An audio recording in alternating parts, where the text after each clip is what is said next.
Aujourd'hui, dans ce podcast, on va parler entrepreneuriat dans la restauration, on va parler digitalisation dans la restauration et on va parler tout simplement, on va avoir une discussion sur tout ça, les problématiques que tu peux rencontrer en tant que restaurateur en 2024.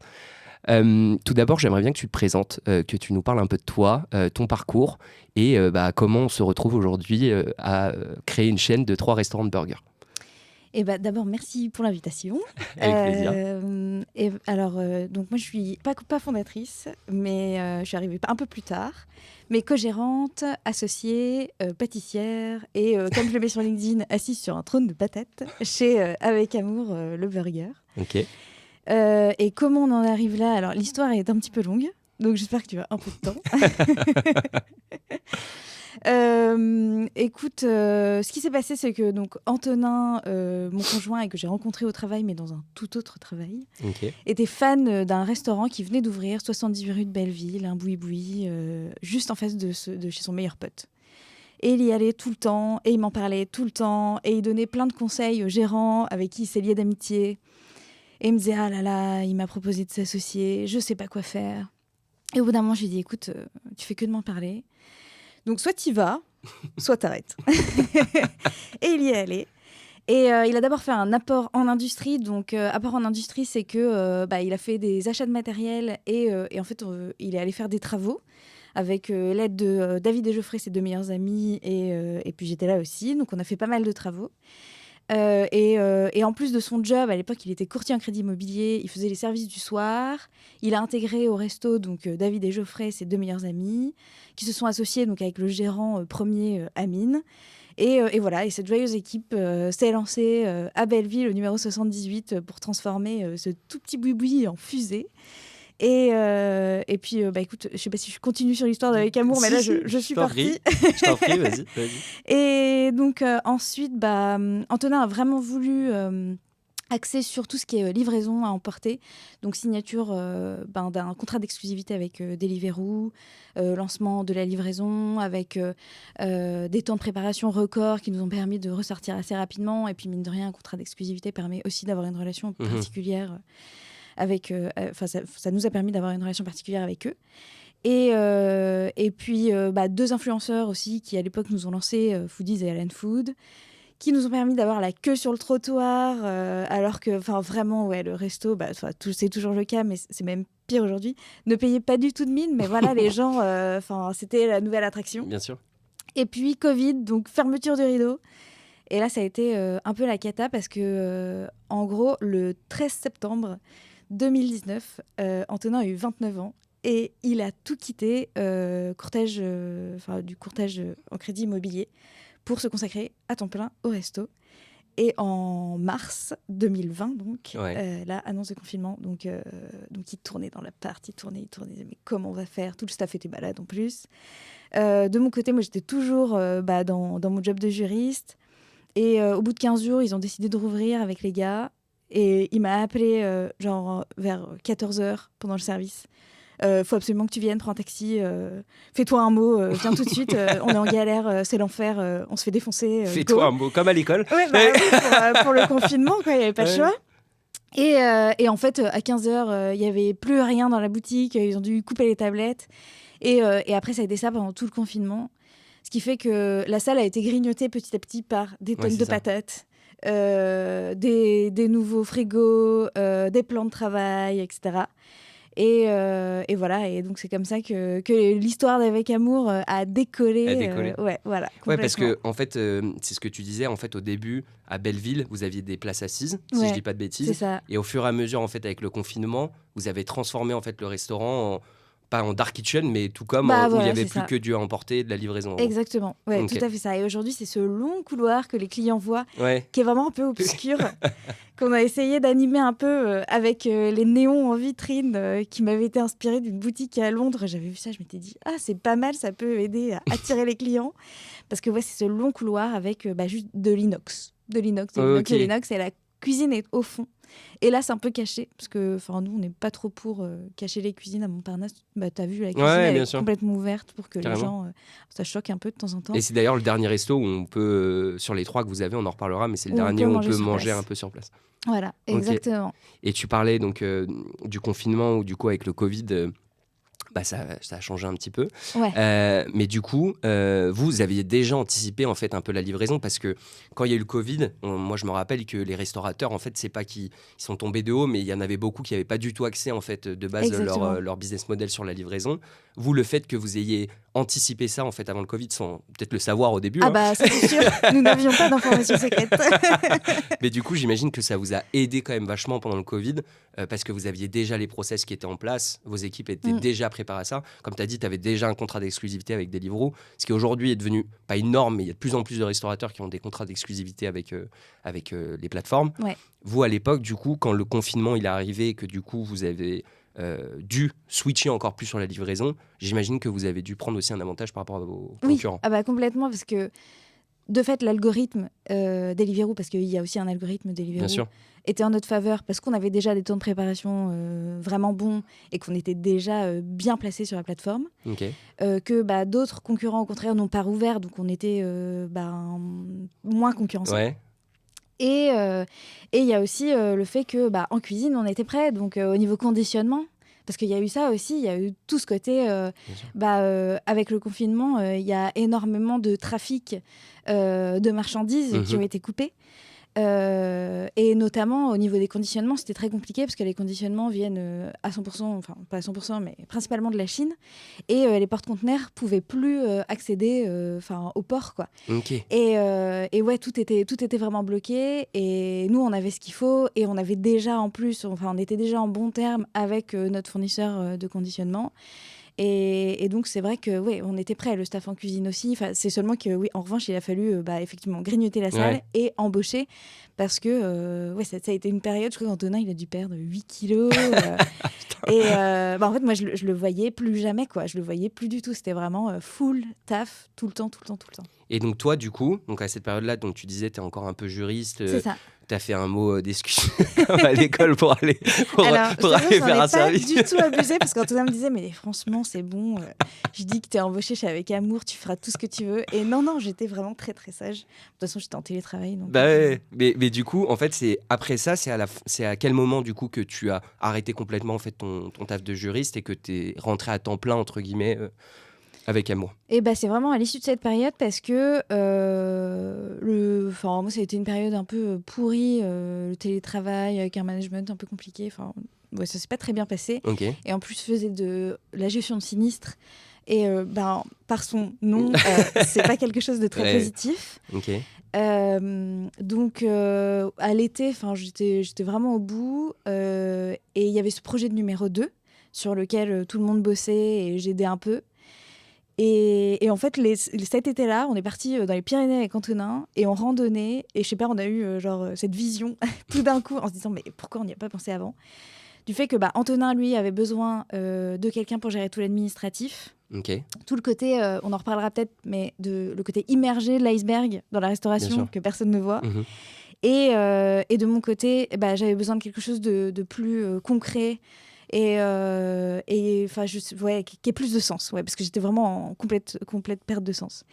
Et donc on s'est dit mais go, on se lance. Donc on y allait doucement aussi parce que travailler en couple, on savait pas ce que ça donnerait. Donc on s'est dit on teste, on voit, on a toujours bien communiqué, donc tant qu'on communique, il y a pas de souci. Et puis voilà, ça s'est lancé. Et c'était une de mes conditions aussi de me mettre à la pâtisserie et de faire les desserts. Parce que j'avais besoin de faire un truc manuel. De ne pas rester derrière l'ordi comme je l'avais fait toutes les années précédentes. Et puis petit à petit, en découvrant aussi ce qu'était la restauration, parce que j'ai tout appris sur le tas. Tout ce qui est normes et réglementations aussi. Et donc j'ai restructuré Belleville et j'ai restructuré aussi j'ai structuré plutôt Montreuil. Et ensuite on a tout appliqué à Montparnasse plus tard, mais voilà. Donc du coup, en gros, c'est quoi ? C'est fin août, début septembre 2020 que tu rentres officiellement chez Avec Amour. Et donc tu parlais du numéro 2, donc qui est Montreuil, si je dis pas de bêtises. Oui, ouais. Et donc du coup, vous ouvrez Montreuil dans la foulée ? C'est ça, en septembre 2020. Ok, d'accord, ok. Donc le deuxième resto. Donc là, c'est toi qui plus s'occupe du lancement et Antonin reste à Belleville, où vous gérez tous les deux en binôme, en gros, l'ouverture de Montreuil, qui est du coup la première fois que vous ouvrez un deuxième établissement. Eh non, parce que en fait, Antonin et ses potes David et Geoffrey, également associés, ont géré tous les travaux. Okay. Parce que chez Avec Amour, tout est vraiment maison. Hein. Okay. Donc, d'ailleurs, je pense que ça se voit sur la déco. Il y en a pas tellement. Enfin, il y a la petite pâte Avec Amour, quoi. Mais ils ont fait vraiment tous les travaux, l'installation de la cuisine. Bon, avec un cuisiniste aussi, mais l'installation de la cuisine. Ils se sont appropriés les lieux et les espaces aussi. Ça a été changé par la suite parce que c'est vrai qu'à Montreuil, il y a énormément de production. Mais globalement, Antonin a toujours été sur les deux. Alors à ce moment-là, je crois qu'il était beaucoup sur Montreuil, mais voilà, en gardant un pied à Belleville, quoi. Okay. Et après, on a énormément embauché pour avoir une deuxième équipe. Ok. Donc on a transféré je crois, le sous-chef de Belleville à Montreuil, créé une nouvelle équipe là-bas qui a été super bien formée par l'équipe de Belleville. Et puis voilà, on s'est lancé comme ça. Et c'est vrai qu'aujourd'hui, sur les associés, on a 2 associés qui sont managers de Belleville. Ok. Antonin et moi, on est sur Montreuil principalement. Après, c'est vrai qu'on bouge sur les 3 pour voir si tout va bien. Et on fait des services à Montparnasse. Et à Montparnasse, on a également un associé. Ok. Et donc, du coup, ça veut dire que tu as le premier qui est Belleville, ensuite Montreuil. Montparnasse, vous le ferez à quel moment, à peu près ? Octobre 2022. Octobre 2022, d'accord, ouais. Ok. Après, ouais, c'est ça. Il nous a fallu un petit peu plus de temps. Ouais. Alors déjà, il a fallu 1 an et demi pour trouver un local. Ouais. Et 1 an pour signer le local qu'on a actuellement. D'accord, ok. Ça a été hyper long. Ok. Et après, retard de travaux, ouais. Le classique, les mauvaises découvertes, le gaz qui est pas, le local qui est pas alimenté en gaz. Les joies, et ça on en reparlera parce que en fait pour moi c'est aussi pour ça que j'ai voulu lancer ce podcast, c'est pour donner la parole un petit peu aux restaurateurs. Parce que des fois, sous le côté où, avec l'inflation, tu sais, les gens disent putain, les prix sont devenus chers, etc. Et en fait, j'ai aussi envie de donner la parole aux restaurateurs, d'expliquer mais c'est quoi en fait le quotidien d'un restaurateur. Et tu t'en parleras mieux que moi. Moi, ça fait 4 ans et demi que je suis chez Pongo et que j'ai la chance de travailler avec cette cible. Mais en fait, quand tu creuses un peu et que tu discutes sur le quotidien, tu te rends compte que c'est pas juste faire des burgers, justement, mais qu'il y a toute cette gestion administrative, etc., dont tu parlais, les problèmes de l'immobilier. Moi, j'ai souvent entendu que c'était souvent compliqué de trouver un local, qu'il y avait plein de normes, en fait, dans les locaux, les extractions, etc., pour les odeurs. Il y a vraiment beaucoup de trucs. Bon, je ne sais pas si on aura le temps sur tout ce podcast que tu nous racontes tout ça, mais en tout cas, c'est assez intéressant. Donc là, aujourd'hui, vous avez 3 établissements. Toi, tu disais que tu étais juriste. C'est quand même assez intéressant aussi ce changement de métier, parce que comme tu l'as dit, passer du télétravail à faire de la pâtisserie et à gérer des équipes et à gérer 3 restaurants, quoi. Ça demande de travailler sa sangle abdominale. Parce que tu es debout. J'imagine. Mais c'est ça, c'est que tu passes d'un métier full télétravail à... Et donc, tu disais, toi, tu as une formation, par exemple, en pâtisserie ou pas du tout Non, pas du tout. Moi, j'ai fait une licence de droit bilingue à l'Université du Havre. Ok. Ensuite, j'ai fait un master en droit privé classique. Je suis partie en Angleterre parce que c'était mon rêve de vivre en Angleterre. Ok. Je pense que parce que je suis née, j'ai grandi en Normandie, j'ai une maman professeure d'anglais, donc je pense que voilà, j'étais pas mal influencée par tout ça. Et donc, je suis partie en gap year. J'étais assistante de français dans un collège-lycée en pleine campagne entre Oxford, Cambridge et Londres. Enfin, c'était très chouette. Mais le droit m'a manqué. Okay. Donc, j'ai fait un LLM qui est l'équivalent d'un Master 2 en droit maritime international à Londres. Et ensuite, j'ai enchaîné sur 1 an de stage à Paris. Enfin, ce sont des stages qui m'ont ramenée à Paris, alors que je voulais y rester en Angleterre. Finalement, j'ai bien fait de rentrer. Et j'ai passé le barreau, ça n'a pas fonctionné. Et ensuite, j'ai cherché du travail et j'en ai trouvé au commissariat d'avarie de Paris. D'accord, ça ne s'invente pas. Okay. C'est donc un cabinet d'expertise marchandises transportées où j'étais donc juriste, gestionnaire de sinistres et où j'ai rencontré Antonin. D'accord, ok. Voilà. Ok. Et donc rien ne te prédestinait finalement à faire des burgers et de la pâtisserie. Oui, non, si j'annonçais à la Pauline il y a 10 ans, écoute, voilà ce que tu vas devenir, je crois pas, non. Et donc du coup là, donc sur la partie dessert, au-delà de en fait gérer la partie comme tu disais un peu opérationnelle des restos, faire les services, enfin d'avoir un côté très entrepreneurial sur les restos, tu t'occupes aussi du coup de toute la partie pâtisserie. C'est ça. Alors notre boulanger fait les fondants. Ok. Et jusqu'à peu de temps, je faisais des banana bread, mais j'en ai eu ras-le-bol. Okay. Donc j'ai changé et on fait maintenant un gâteau yaourt.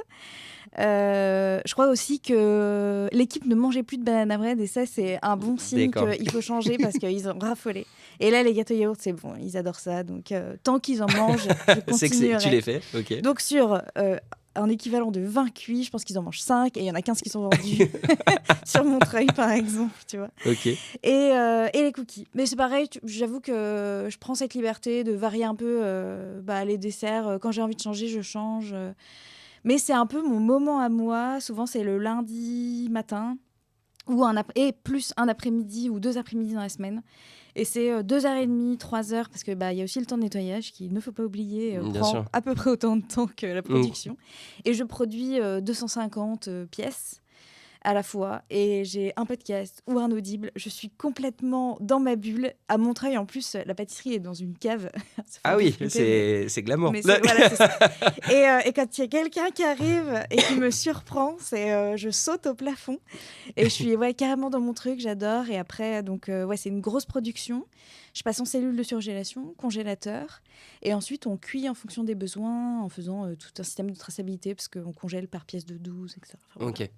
Donc, tu gères les 3 restos avec Antonin, avec tous les associés. Tu fais de la pâtisserie. Est-ce que tu peux nous expliquer un petit peu, c'est quoi vraiment ton quotidien? Parce que en fait, tu fais énormément de choses. C'est quoi le quotidien de Pauline en fait chez Avec Amour? Alors, attends, on est vendredi. Donc, tu vois, je peux te faire un peu le résumé de la semaine. Donc là, lundi matin, c'était cookies. Okay. Donc voilà, matinée cookies, après-midi bureau, administratif. Là, par exemple, tu vois, on va commencer à être en début de mois. Début de mois, dès que les relevés bancaires sont émis par les banques, j'épluche toutes les lignes de tous les relevés. Il y a beaucoup de lignes. Mais voilà, je pointe tout. Je vérifie tout. On a plusieurs sociétés, donc facturation interentreprise, etc.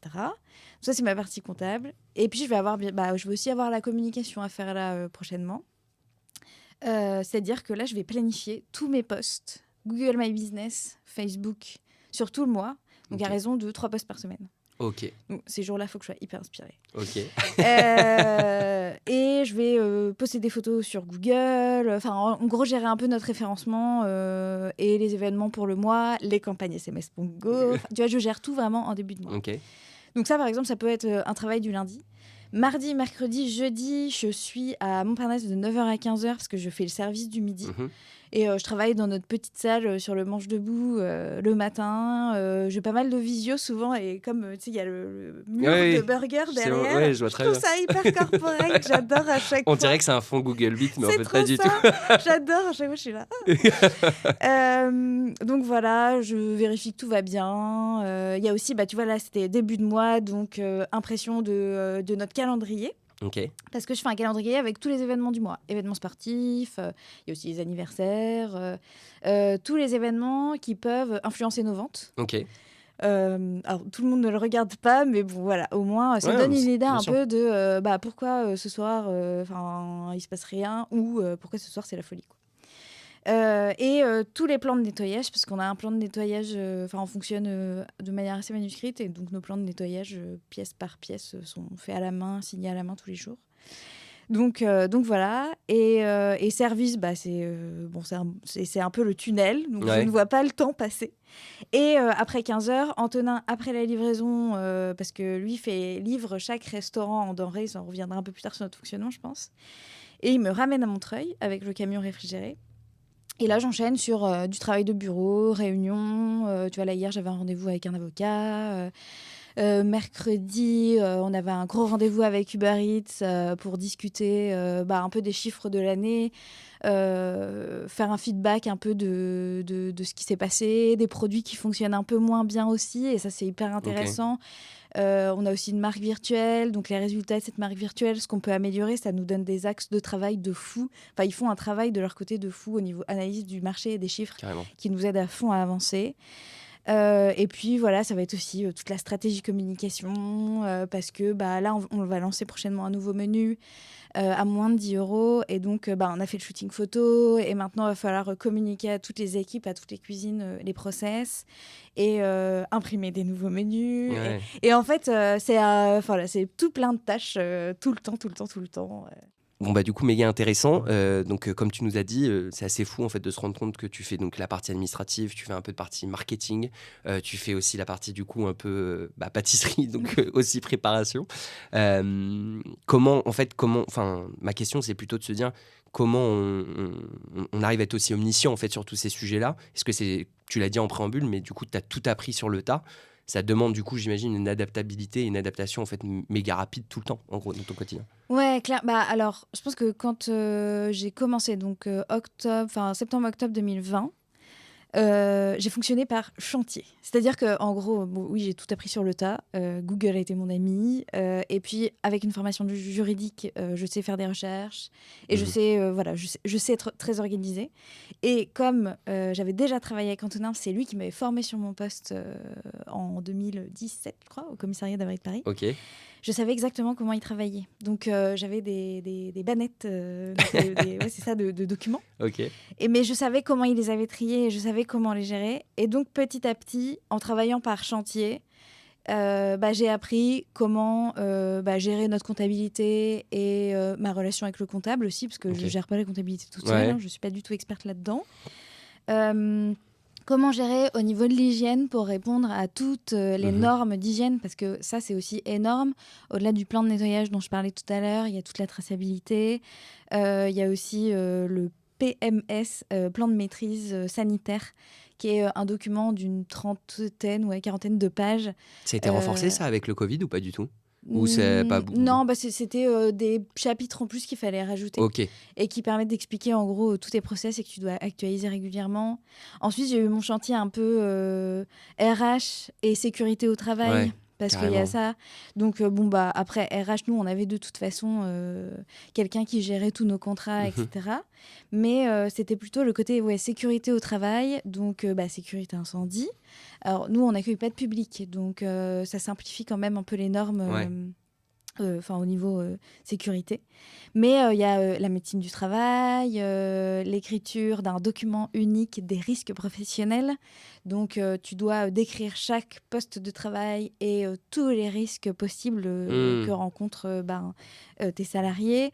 Et voilà. Et en gros, petit à petit, ensuite, il y a eu vraiment l'aspect communication parce que depuis le début, en fait, mon frère, en 2019, a formé un peu Antonin à Instagram. Et ensuite, Antonin a géré l'Instagram qui est hyper perso. Je sais pas si tu suis un peu les stories, mais c'est vraiment c'est son langage. Je pense que c'est assez inimitable. On pourra y revenir, mais ce qui est méga important, parce que ce qui fait que du coup tu te différencies en fait à la fin d'une marque par rapport à une autre, le ton en fait avec lequel tu communiques, c'est ce qui fait que les gens se rappellent de toi. Donc je pense que c'est plutôt une bonne idée. Clairement. Puis c'est vrai qu'on le voit aussi dans le taux d'engagement qui est super bon. Mais donc à part Instagram, on n'était pas trop présent ailleurs. Donc on a contracté avec Local Ranker, qui est une base qui me permet justement de répondre aux avis, de poster sur Google My Business, Facebook. Et en fait, petit à petit, j'ai appris énormément sur le SEO. Et voilà. Et puis, en fait, chantier par chantier, il y a des chantiers, tu vois, on en a toujours. Actuellement, c'est le lancement de ce nouveau menu à moins de 10 €. Il y a aussi le chantier JO en ce moment. Alors, c'est le flou total. Hein. Mais ça, je voudrais bien qu'on en reparle à la fin, parce que la dernière fois, tu m'as un peu teasé là-dessus. Et j'avoue, j'étais assez surpris de certaines choses, mais on pourra de toute façon en reparler. Mais effectivement, il y a quand même cet événement qui arrive là dans quelques mois. Clairement. Et j'ai l'impression que beaucoup de gens sont à l'aveugle sur comment ça va se passer. Il y a des informations. Par exemple, lors du rendez-vous Uber Eats mercredi, j'ai posé la question parce que on a besoin de savoir ce qui va se passer en fait. On a besoin de savoir à quelle sauce on va être mangé. Et savoir si on doit fermer un restaurant sur les 3, si les livreurs vont pouvoir passer, si nous, la livraison quotidienne de denrées, donc parce que chaque resto produit certaines denrées, va pouvoir se faire. Enfin, c'est vraiment le flou artistique total. Donc, pour le moment, les informations qui sont données par le gouvernement sont confidentielles et elles ne nous sont pas données. Donc, on les a pas. Tout ce qu'on sait, c'est gérer un peu la com en attendant. Donc, focus un peu mon SEO et mes posts, etc. sur des notes en anglais. Là, je suis en train de traduire tous nos menus en anglais, en espagnol, notamment pour le click and collect. Enfin voilà, je tâtonne. D'accord, ok. Ah, mais c'est ça qui je trouve qui est le plus parlant, et c'est pour ça que je suis content aussi de faire ce premier podcast avec toi, parce que je trouve que tu résumes exactement en fait ce pourquoi je voulais faire ce podcast aussi. C'était exactement le quotidien des restaurateurs que nous on entend tous les jours, que nous on nous partage tous les jours, et vraiment tu disais, tu vois, la partie un peu émergée de l'iceberg de temps en temps, où je pense que les gens ne se rendent pas compte en fait vraiment tout ce que peut traverser un restaurateur, toutes les crises qu'il peut y avoir chaque année. tous les jours. Et justement, j'aimerais revenir sur un truc chez vous qui est assez marquant. Donc du coup, on en a parlé rapidement, mais vous avez anticipé, entre guillemets, je dirais, la livraison, vu que vous étiez un des premiers acteurs, enfin en tout cas parmi les premiers acteurs à développer sur Deliveroo à l'époque. Il y a eu le Covid. Vous avez du coup encore plus limité les places en restaurant pour finalement axer au maximum vraiment tout votre business sur la livraison. La livraison, elle a ses avantages, elle a ses inconvénients. Quand on parle avec beaucoup de restaurateurs, souvent ce qu'on entend, c'est forcément Uber Eats, c'est pas gratuit, il y a des commissions, forcément du coup on est obligé d'augmenter ses prix pour pas perdre trop d'argent non plus. Comment en fait aujourd'hui on arrive à, en fait, est-ce qu'on a une dépendance aux plateformes, est-ce qu'on peut rendre en fait un restaurant rentable justement juste avec un business entre la livraison et le click and collect aussi? Je sais que vous faites un peu de click and collect. Alors la dépendance, elle existe. Okay. Clairement, là demain, Uber Eats décide de nous mettre à la porte. On ferme la porte. Je pense qu'on rebondit parce que on en a vécu beaucoup. On a un peu de bouteille. Non, je pense ce serait très compliqué. Parce que je pense qu'on fait 80-70% de notre chiffre d'affaires en livraison. Ça tend à baisser par rapport au click and collect et le à emporter parce que on essaie d'axer un peu notre stratégie aussi sur les ventes à emporter en click and collect et ça fonctionne bien, on est content. Mais clairement, oui, on est dépendant d'Uber Eats, donc avec qui on est aujourd'hui en contrat d'exclusivité. Mais c'est pas une mauvaise chose parce qu'en fait, on a besoin d'eux autant qu'ils ont besoin de nous. Mmh. Et c'est un vrai partenaire avec qui... alors, c'est Antonin qui s'occupe, lui, de cette relation avec Uber Eats. Et Antonin est en contact avec notre account manager tous les jours. Okay. Dès qu'il y a un problème, ils sont super réactifs. Après, l'avantage du contrat d'exclusivité, c'est aussi un taux de commission qui est un peu moins important. Mmh. L'avantage aussi d'avoir plusieurs restaurants, c'est Bien aussi sûr. Une baisse de ce taux de commission. Et finalement, oui, nos prix sont plus importants sur Uber Eats qu'à emporter, tout en restant raisonnable parce qu'on essaie de faire attention aussi à ça. Mais c'est vrai que c'est toujours très difficile parce qu'il faut calculer la marge, la commission. Mais voilà, on a une super relation avec Uber Eats qui est aujourd'hui très diabolisée, c'est vrai. Mais voilà, tu vois, on était avec eux mercredi de 17h à 19h. On a eu un retour sur tout ce qu'on a fait l'année précédente, les promos spend, mais aussi nos chiffres, comment on se situe sur le marché, etc. Et en vrai, ça, c'est des choses qu'on ne peut pas faire, nous, avec le click and collect ou nos clients à emporter. On n'a aucun retour, quoi. Donc, par exemple, en septembre dernier, on ne sait pas trop pourquoi, mais c'était pas terrible. Bon, après, il y avait l'été indien, il faisait super beau, les gens étaient en terrasse. Mais en fait, à chaque fois, en fait, on donne des raisons un peu comme ça. Oui, c'est l'été indien, machin. Mais à côté de ça, on fonctionnait comme en août, alors que septembre, tous les Parisiens sont de retour. Donc, que se passe-t-il ? Et là-dessus, Uber Eats, avec leur expérience et leur analyse des chiffres, peuvent nous donner des réponses et aussi des points... d'autres points de vue et des points de réflexion, quoi. Ouais, carrément. Donc voilà, après c'est un choix d'avec amour et voilà, aujourd'hui effectivement on est dépendant d'Uber Eats, mais aussi ravis de travailler avec eux. Et dans le fond, ça nous fait pas peur parce qu'on a on a quitté Deliveroo j'ai plus la date. Courant mars 2023. 22 mars 2022, pour Uber Eats, parce que ça se passait plus bien, qu'on faisait plus de ventes, que on était à quelques mois de mettre la clé sous la porte, quoi. D'accord, ok. Donc, oui, la dépendance, elle est là. On était à deux doigts de mettre la clé sous la porte, mais on a réagi.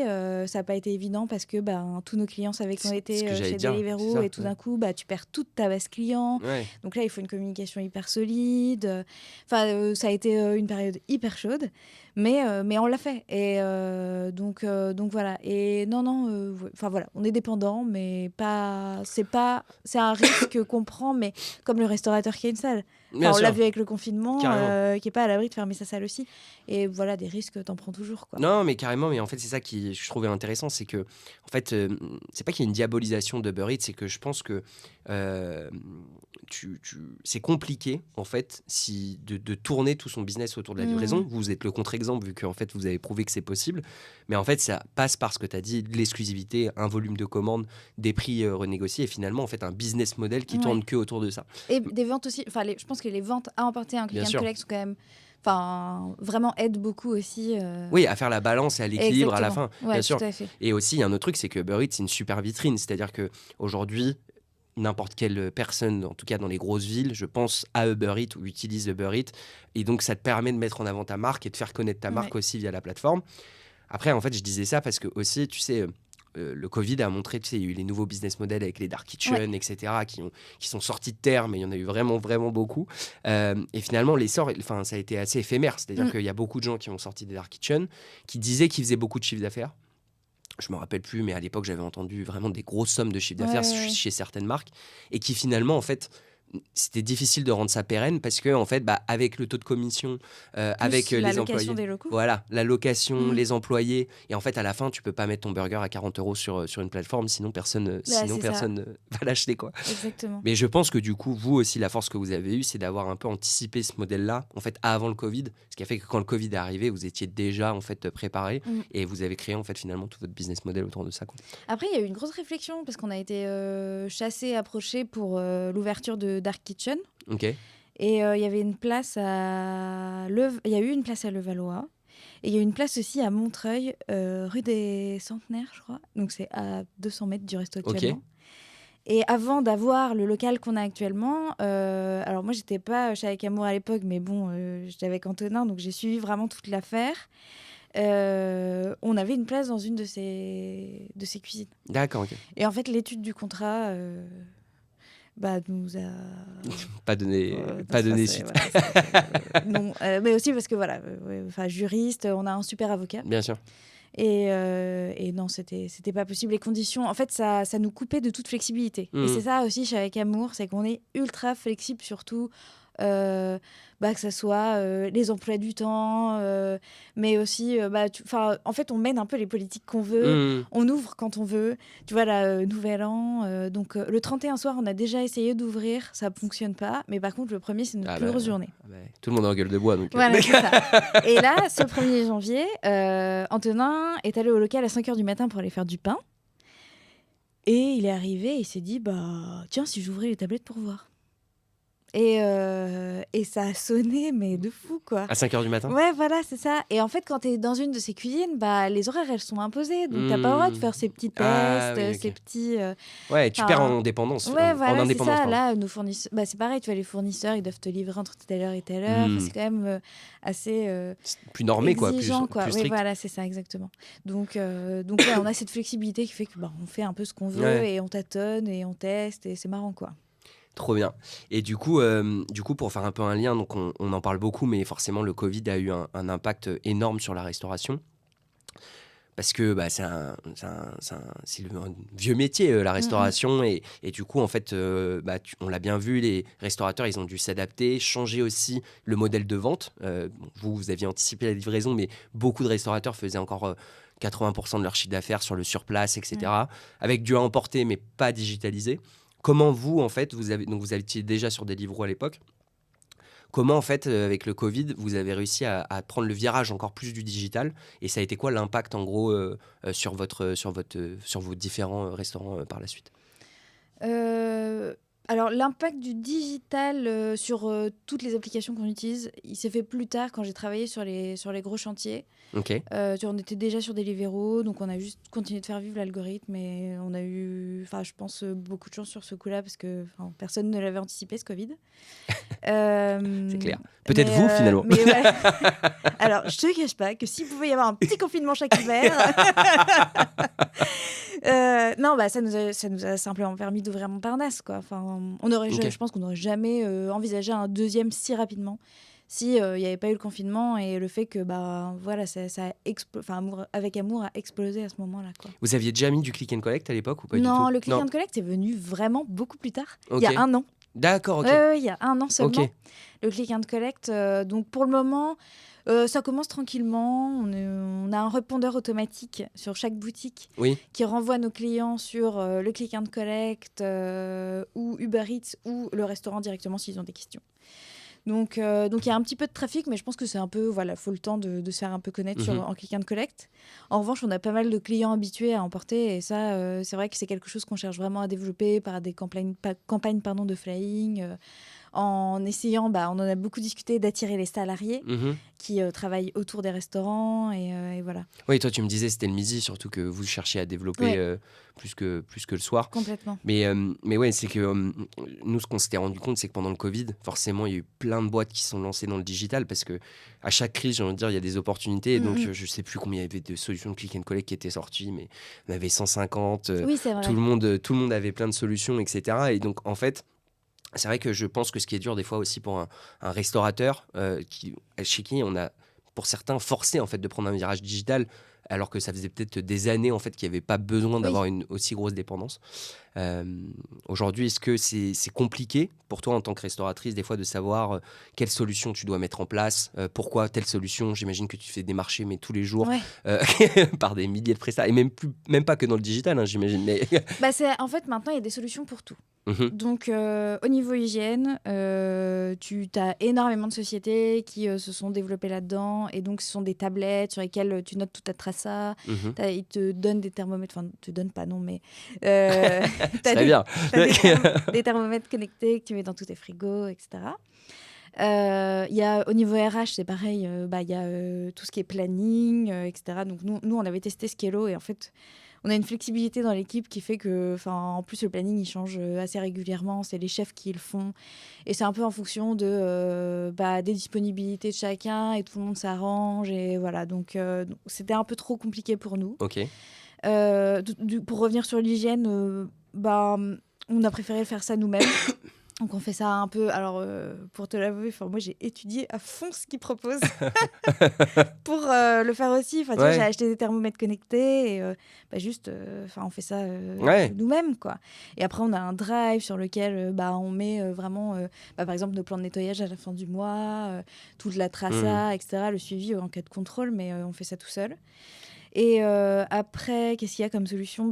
Forcément en communication énormément. Comme je disais, nous, on a Local Ranker qui nous permet de faire les publications, répondre aux avis, changer toutes les données qui sont sur Google et gérer globalement la fiche Google. Ouais, carrément. Qui est super important pour y revenir de ça. Ouais, alors ça, j'en suis complètement dépendante aussi. Hein. Okay. Franchement. C'est quoi? Ça centralise tous tes avis de 3 restos. Okay. Ouais, ça centralise les 3 restos. Et donc, comme je te disais, en début de mois, je peux faire tous mes posts. Une fois par semaine, quand j'ai un peu de temps, hop, je réponds aux avis, parce que ça, c'est hyper bon aussi pour le référencement. Bien sûr. Vraiment, j'y fais pas mal de choses. Ça m'aide vraiment beaucoup. Okay. Le click and collect. Et puis, donc là, on est chez Testicloud actuellement. Okay. Et puis, Pongo, qui on bosse depuis, ça fait 1 an maintenant, je pense. Ça doit faire 1 an et demi. Un an et demi. Exactement. Mais c'est vrai que faire le tri, c'est pas toujours évident. Et il y a un peu ce côté, forcément, hein, quand on est des marchés, très vendeur, très côté commercial. Et on est souvent déçus. Pas par Pongo. Non, en plus, c'est très rare. Mais non, pas par Pongo, ça c'est cool. Mais globalement, tu sais, il y a ce côté un peu langue de bois. Vous inquiétez pas, l'onboarding va être super rapide. Et en fait, c'est faux. L'onboarding, il prend 1 semaine. Par exemple, là, il nous avait pas menti, mais on a mis en place PayFit pour tout ce qui est gestion contrat des de travail, etc. Voilà. L'onboarding, c'est Antonin qui s'en occupait, mais ça lui a pris 1 semaine. Enfin, on a 28 salariés, donc tu télécharges 28... tu télécharges, non, tu notes les dossiers, sur des dossiers, les noms, prénoms, toutes les infos de chaque salarié. Puis après, c'est quand même pas évident de faire un bulletin de salaire, mais... Donc voilà, à chaque fois, je trouve que on est démarché, maintenant on est quand même plus méfiant. Ouais. Et on fait attention, on étudie bien ce qu'on nous propose. Parfois, on se dit non, mais ça, on pourrait le faire nous-mêmes. Et faut faire le tri parce que tu peux vite te perdre dans toutes ces solutions. Et financièrement, faut quand même faire super attention. Ouais. Ça dépend aussi sur ce que tu priorises. Mais nous, on priorise la qualité. Je pense que nos clients le savent, on priorise pas la décoration. Ouais. Si, elles sont sympas, vos affiches. Pareil, la com, c'est maison. Ouais. Donc on fait tout nous-mêmes. On a un budget com, je pense, qui bat toute concurrence. Et voilà, en fait, tu fais tes choix. Ouais, mais tu vois, c'est ça qui est intéressant, c'est qu'en fait, moi, à mon niveau, chez Pongo, je l'ai ressenti ce truc-là aussi où quand il y a eu l'essor en fait de toutes les solutions de la food tech qui sont sorties, donc les click and collect, des solutions pour tout, comme tu as dit, tu vois. Après, en fait, maintenant, il y a des solutions pour tout. Et en fait, ça a fait un truc où, au début, les restaurateurs ont ouvert un petit peu, j'ai l'impression, leur chakra en disant « Ok, vous êtes là pour nous aider ». Et en fait, malheureusement, il y a eu beaucoup de déceptions chez certains acteurs. Et aujourd'hui, on rétropédale un peu, où c'est plus qu'on veut plus travailler avec des gens dans la food tech, c'est qu'on se méfie. Et tu vois, tu l'as dit naturellement, ce terme. On se méfie, en fait, des nouvelles solutions parce que, en fait, on peut être rapidement déçu. Et je pense que beaucoup de restaurateurs aussi, malheureusement, ont empilé en fait les solutions parce que toutes les solutions sont géniales en fait à la fin. Tu vois, t'as envie de toutes les prendre parce que tu dis ah putain, j'avoue ça c'est génial, ça me fait gagner du temps. Ah, ça j'avoue c'est génial, ça me fait gagner du temps. Mais à la fin, c'est ça qui est difficile, je pense aussi aujourd'hui pour un restaurateur, c'est de quelle solution j'ai vraiment besoin et quelle solution avoir un réel impact en fait sur mon business et mon chiffre d'affaires. Et après, il faut faire aussi hyper attention parce que par exemple en termes d'hygiène ou de sécurité ou quoi que ce soit, les solutions ne sont pas responsables pour toi. Donc, en gros, tu vois, je donne un exemple un peu bête, mais si tu as une solution digitale pour l'hygiène et que tu as un thermomètre qui se déconnecte, que tu fais pas attention, que la solution te prévient pas et qu'elle vient pas changer ton thermomètre et qu'il y a un contrôle, c'est pas la solution qui est responsable. Fallait que tu sois vigilant. C'est toi. Et donc c'est toujours passer aussi derrière tes prestataires, tes fournisseurs et toutes les personnes avec qui tu traites ou sous-traites quoi. Il faut faire super attention à ça parce que c'est vrai qu'on est responsable de beaucoup de choses. Ouais, c'est ça. Et ça demande aussi des fois d'être très omniscient aussi sur tous les sujets parce que en fait il y a tellement de, comme on a dit, tellement de prestats, comme tu as dit, tu vois, l'hygiène, etc. Donc voilà, et puis tu parlais aussi donc à un moment des avis, sans faire forcément un parallèle avec Pongo, mais aujourd'hui, je pense que par contre, c'est un des côtés qui arrivait plus tard dans la digitalisation, c'est l'impact des avis sur un commerce. Je pense qu'aujourd'hui, tu vois, on ne se rend pas compte, mais en fait, dans notre quotidien, on ne fait même plus attention. Mais moi, personnellement, je vais chez un coiffeur, je vais manger quelque part. Peu importe, en fait, dès que j'ai un acte d'achat, en fait, je me rends compte que je vais vérifier avant. Et ça m'est arrivé de faire demi-tour devant un commerce, sans citer de nom parce que j'en ai pas qui me viennent en tête, mais en tout cas de me dire tiens, j'irai pas là en fait juste parce que j'ai regardé la note Google.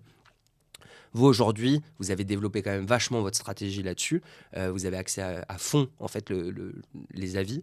Est-ce que tu es capable d'avoir un peu un retour et de mesurer un peu l'impact en tout cas toi que ça a pu avoir sur votre commerce? Je pense que c'est énorme parce que l'avantage d'avoir maintenant pas mal à emporter, c'est qu'on parle avec le client. Et ça, c'est top. Et tu vois, là, depuis novembre, je fais des services à Montparnasse que je faisais pas avant. Et c'est trop cool parce que j'ai vraiment la finalité de ce sur quoi je travaille en amont, quoi. Donc ça, c'est trop chouette. Et il y en a beaucoup. Tu vois, souvent, je dis vous êtes déjà venus? Non. Comment vous nous avez connus? Et à Montparnasse, cette semaine, beaucoup m'ont dit on vous a trouvé sur Google, vous avez une bonne note, vous êtes ressorti. Ce qui est hyper positif parce qu'à Montparnasse, il y a beaucoup de concurrence. Ouais. Et autant à Montreuil, c'est vrai que quand tu regardes sur Google, vous êtes, on est un peu tout seul. Pas sur Uber parce que forcément la zone elle est plus grande, mais oui, sur Google, on est un petit peu tout seul. Mais à Montparnasse, c'est vrai que je pense que ça a un énorme impact. Ok. Et effectivement, comme tu le dis, les gens regardent avant de venir. Et puis c'est vrai qu'on n'a pas des vitrines de folie et des locaux magnifiques. Donc ça permet aussi d'attirer des gens qui seraient jamais venus autrement et par hasard, quoi. Et c'est vrai que ça nous aide énormément. Là, je crois qu'on est passé... peut-être que tu connais mieux les chiffres que moi, mais on devait avoir 200-300 avis sur Montparnasse. Aujourd'hui, on en a 1500. Parce que je voulais faire un nouveau post LinkedIn là-dessus.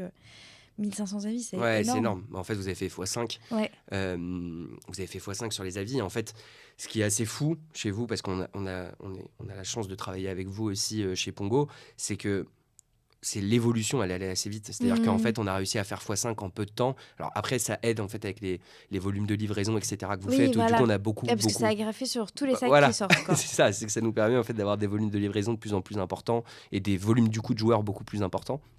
Après, il y a un autre truc aussi, c'est que on parlait donc du coup de l'impact des avis, où effectivement, ça permet de...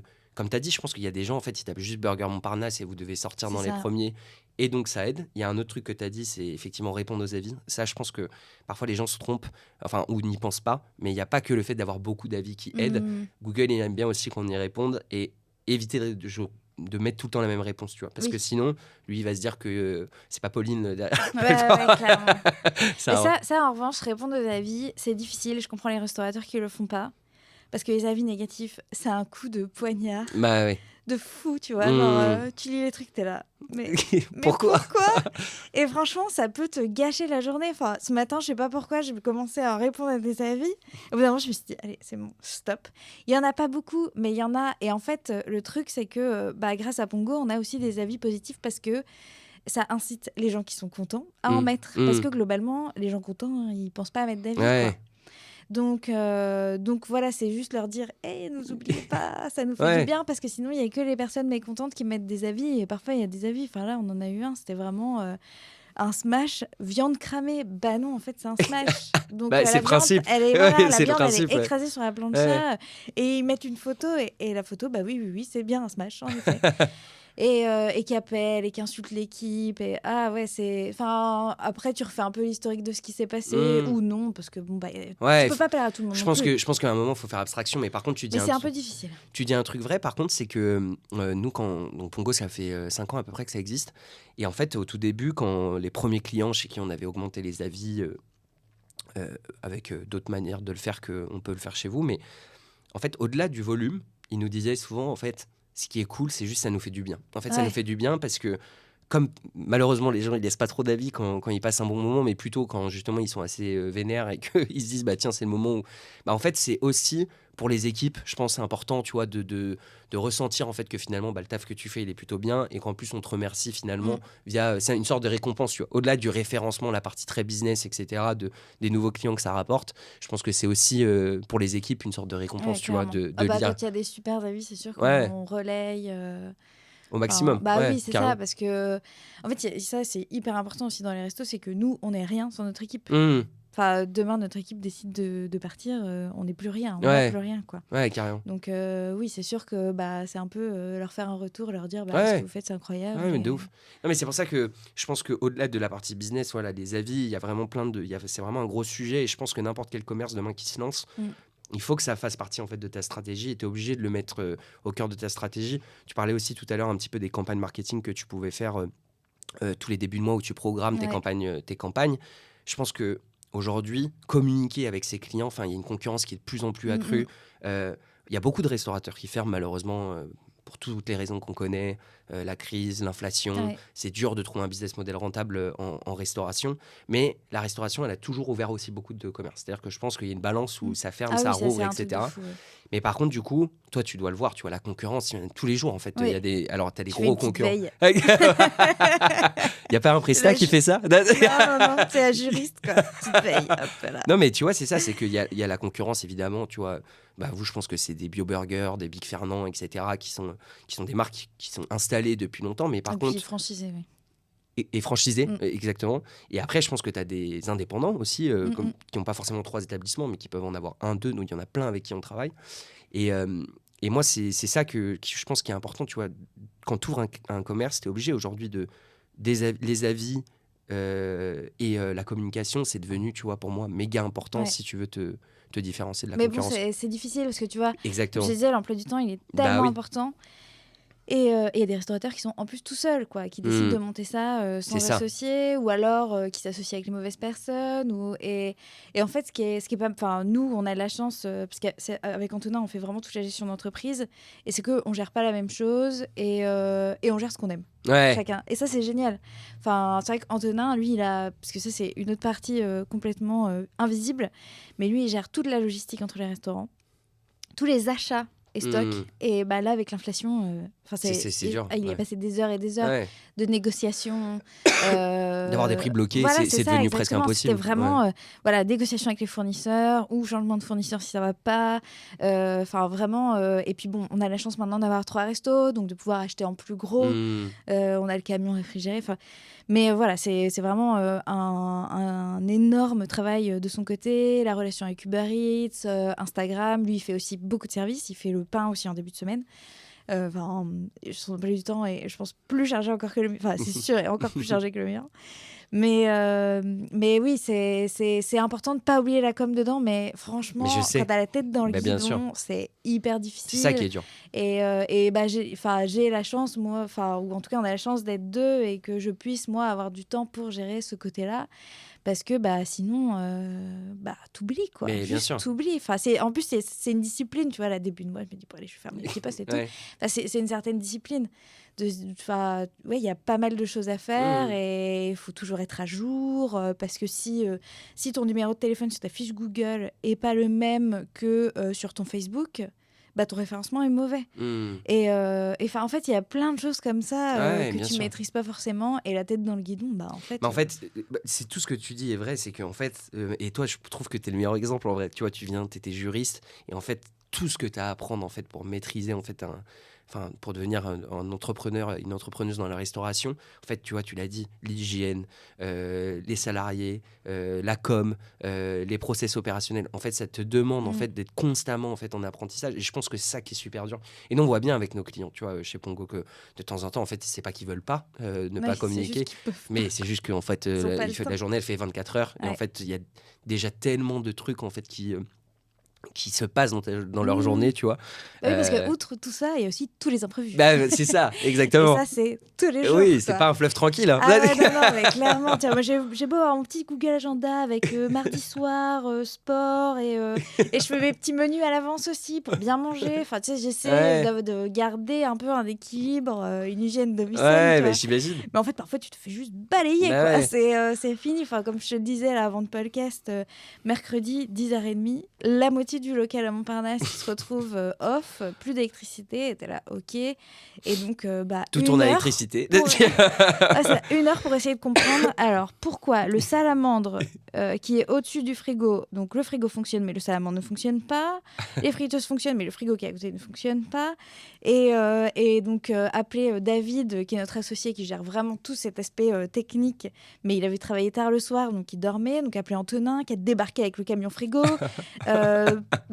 Transférer toute la cam dans les frigos qui marchaient, transférer la chambre froide dans le camion frigo, brancher tous les appareils dont on a besoin pour le service sur les prises qui fonctionnent, faire le service dans le noir. Enfin bon, voilà. Le service dans le noir. Non, mais en plus, c'était vraiment ça. Et en fait, c'était juste, c'était un problème avec Enedis qui avait coupé une phase. Mais en fait, ça arrive vraiment tous les jours. Et si tu avais prévu un truc ce jour-là, tu le fais pas et après tu oublies parce que tu es mangé par autre chose. Et tous les jours, en fait, c'est des nouvelles choses, parce qu'en plus, quand tu as un parc immense de matériel, mais aussi un staff de 28 personnes, et du coup c'est de l'humain, et c'est aussi beaucoup d'affect, et il se passe énormément de choses dans leur vie aussi, et en fait à chaque fois ça multiplie l'aléa, quoi. Donc voilà. Ouais, c'est ce que tu as dit, je pense que c'est une discipline. En fait, c'est comme tu vois, l'entrepreneuriat, et je pense que ça, en vrai, n'importe quel entrepreneur, je pense, dirait la même chose, c'est que tu es obligé d'être méga discipliné, parce que, comme tu as dit, entre ça, plus le quotidien, en fait, et l'imprévu qui peut te tomber dessus, c'est ça qui est difficile. Et donc, par rapport à tout ce qu'on s'est dit, Je trouve que donc, du coup ton parcours est fou et méga intéressant et j'espère que s'il y a des gens qui vont nous écouter, ce sera une source d'inspiration pour eux parce que tu montres que quand même tu viens pas du tout de ce milieu-là et que bah, tu as appris tellement de trucs et qu'aujourd'hui vous avez 3 restos et je trouve que franchement l'histoire avec Amour elle est vraiment c'est une très belle histoire. Toi aujourd'hui c'est quoi tu penses ce qui t'anime encore tous les jours? Pourquoi enfin, qu'est-ce qui t'anime dans ton quotidien, tu vois, de tous les jours? Est-ce que tu préfères dans le métier de la restauration? Bah, en fait, je pense que c'est ce côté justement multipasse. Ouais. Genre, les journées sont jamais les mêmes. Ouais. Et il y a toujours plein de choses à faire. Et puis, quand il y a une nouvelle idée, c'est OK, bon, bah, je monte une stratégie pour ça. Enfin, je sais pas, ça fuse un peu dans tous les sens. Tu vois, Ouais. ce midi, je suis allée chercher à manger chez Houmous Jo, qui a une petite adresse à Montreuil. Et puis voilà, à chaque fois, j'observe un peu le local. Je me dis, ah, il est sympa leur pass. Le pass où ils font, où voilà, ils encaissent, etc. Et que je me disais, mais on pourrait changer notre passe à Montparnasse. Et du coup, tu commences à avoir des idées là-dessus. Et puis, tu vois, il y a vraiment toujours. Et puis, je me disais, mais on peut peut-être essayer de leur vendre du pain aussi. Et en fait, au quotidien, tu as toujours 1000 idées, 1000 choses. Et puis, c'est aussi ce côté, si je me sens un peu créatrice, hop, je fais un peu de com. Si je me sens hyper rigoureuse ce jour-là, hop, allez, je vais faire la compta. Et un peu, en fait, je gère mon emploi du temps vraiment comme je veux. Ouais, c'est cette liberté finalement complètement. qui est Qui va avec la responsabilité et avec tout ce qu'il y a derrière. Mais gérer son emploi du temps, franchement, c'est incroyable. Et au début, c'est marrant parce que je me l'autorisais pas tellement. Ouais. Et j'ai toujours un peu de mal, tu vois, à me dire pourquoi j'irais pas faire du sport à 15h si je reprends après. Et non, tu vois, moi, je suis vraiment le mouton qui veut faire son sport à 20h, quand il y a tout le monde. Ouais, et puis surtout après la journée, la journée où tu as fait un service dans le noir. Mais voilà, petit à petit, j'arrive à m'autoriser cette liberté et ouais, c'est vraiment très chouette. Et après, bon, on a aussi cette chance d'avoir une vie avec Antonin où on vit une semaine à Paris et une semaine à Caen. Et donc, la semaine parisienne, c'est full opérationnel. Donc, lundi, dimanche, c'est vraiment sans arrêt. Ouais. Et la semaine caennaise, c'est administratif, prise de décision, stratégie, on est au calme. Le lundi, on dort d'ailleurs. Ouais. Mais au moins, tu prends du recul, du coup, parce que t'es moins dans le guidon, j'imagine, tous les jours. Ouais, tout à fait. On fait ça depuis mars 2022. Ok. Ok, donc c'est depuis... Ça va faire 2 ans. Ça va faire 2 ans, Ouais, okay. complètement. Et franchement, c'est le meilleur équilibre qui soit. Ouais. Enfin, c'est incroyable. Parce qu'on pourrait jamais vivre... je pense qu'Antonin doit faire 100 heures par semaine quand on est là. Okay. Moi, j'en fais un peu moins. Et on pourrait jamais faire ça toutes les semaines. Enfin, je sais qu'il y en a qui le font. Mais... on n'a pas tellement envie d'être esclave de nos business non plus. Et ça, c'est compliqué de pas devenir esclave de son business. Oui, parce que tu dors, tu te réveilles, tu penses H24 en fait au restaurant. Ah bah complètement. Enfin, faire un break, tu vois, même quand on est à Caen, on pense tout le temps à ce qui se passe sur place. Mais on a la chance d'avoir d'autres associés. D'avoir des super managers, d'avoir des super chefs, des super... notre équipe, elle est incroyable, tu vois. Ouais, ils sont tous incroyables. et qui nous permettent d'avoir cette vie-là et de gérer à distance et de conserver, du coup, un équilibre de vie assez fou, tu vois. Et quand on prend des vacances... on est quand même un peu dérangé, mais on arrive quand même à déconnecter. Et ça, c'est quand même super important. Ouais, carrément. Non, mais parce que tu vois, là, on en parlait, effectivement, des fois, pendant laquelle on a parlé, t'as cité des trucs où, effectivement, c'est pas évident tous les jours et tout, mais je pense qu'il y a ce côté, comme t'as dit, qui est finalement la liberté d'entreprendre et aussi le fait que ça bouge tout le temps. Moi, je pense que c'est ça qui est méga motivant dans ce métier, c'est que tout évolue vite. Des fois, c'est compliqué parce que ça demande de s'adapter tout le temps et on l'a vu, tu vois. Il y a eu le Covid, l'inflation, les gilets jaunes. En fait, ça ne s'arrête jamais. Et en fait, vous êtes en première ligne de tout. Donc, en gros, souvent, ceux qui sont le plus impactés par ça, malheureusement, c'est les commerces de proximité et les commerçants de manière générale. Mais par contre, je trouve que du coup, moi, j'adore parler avec des restaurateurs parce que je trouve que il y a une humilité en fait qui se dégage en fait dans ce milieu-là où on vous entend pas beaucoup et pourtant je pense qu'on devrait parfois vous entendre un peu plus parce que on le voit en fait. Là, tu vois, tout ce que tu as dit, enfin, c'est 50 métiers en un. Tu disais Antonin, il fait 100 heures par semaine. Enfin, je sais pas si on se rend compte, mais c'est monstrueux, tu vois. Ouais. Et voilà, moi, je trouve ça méga inspirant. pour finir, parce que je crois qu'il nous reste peu de temps, moi j'aimerais bien que tu nous parles un peu de la suite. Comment t'imagines la suite de Avec Amour? Est-ce qu'il y a des projets de franchise? C'est un peu la mode où tout le monde veut franchiser. Tu sais, nous on l'a souvent au téléphone. Aujourd'hui j'en ai un et demain j'en aurai 50. Est-ce que c'est une volonté de votre part? On en a parlé rapidement au début, il y a les JO. Ouais. Les JO 2024, est-ce que vous avez une attente particulière? Mais voilà, prenons dans l'ordre déjà. Est-ce qu'il y a des projets de franchise de votre côté ou pas du tout? Absolument pas. Non, vraiment pas. Avec Ok. Amour reste indépendant. Ok. En gros, Antonin attend un peu mon go pour le numéro 4. Ok. Mais le 3 nous a tellement chamboulé parce qu'on est passé de 20 à 30 salariés, qu'il a fallu réorganiser beaucoup de choses. En fait, on s'était préparé en amont à une nouvelle ouverture. On avait déjà fait, voilà, on savait. Toutes les étapes que je t'ai dit tout à l'heure aussi. Enfin, tu vois, il y a pas mal de choses à faire. On avait fait toute la checklist. On a signé le local.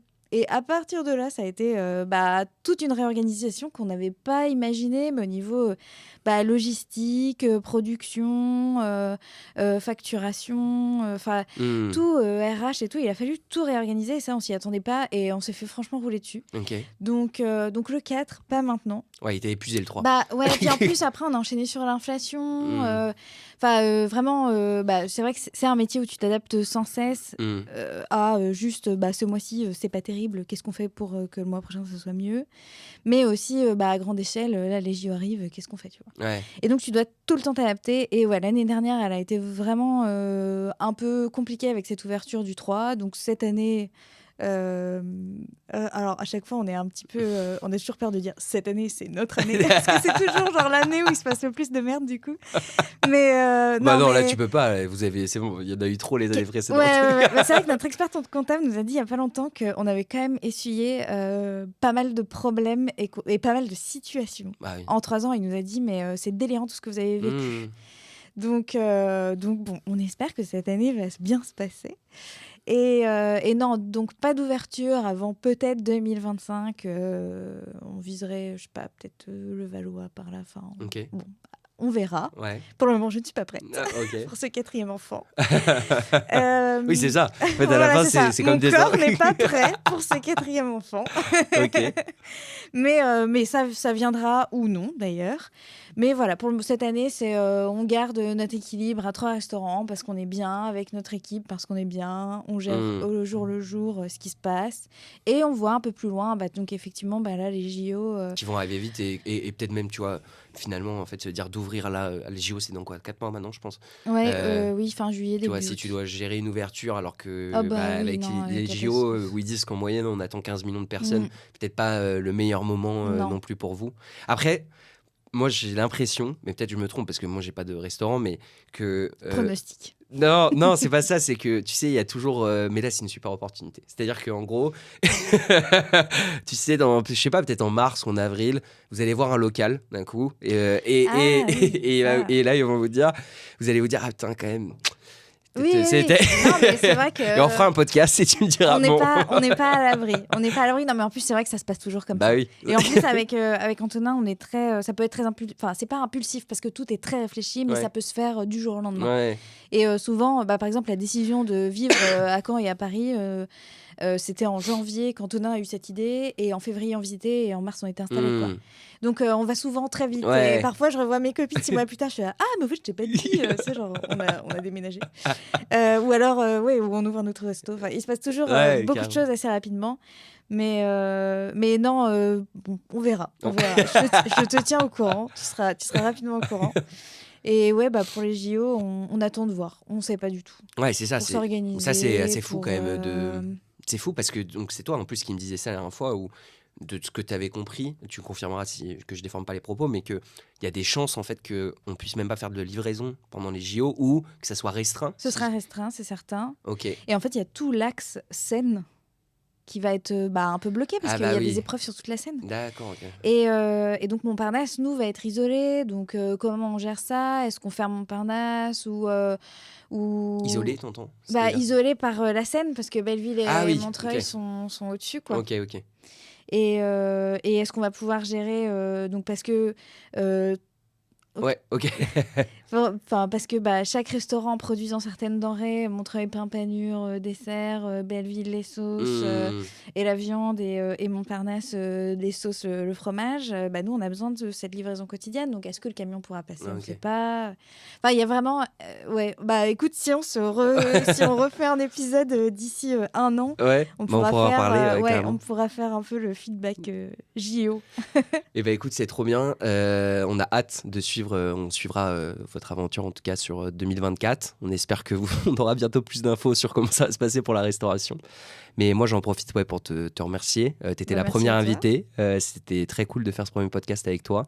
Et puis, je te souhaite bonne continuation. Et dans tous les cas, on reste évidemment en contact. Merci. Et bonne continuation au podcast La Coupure. Merci beaucoup. À bientôt. Salut.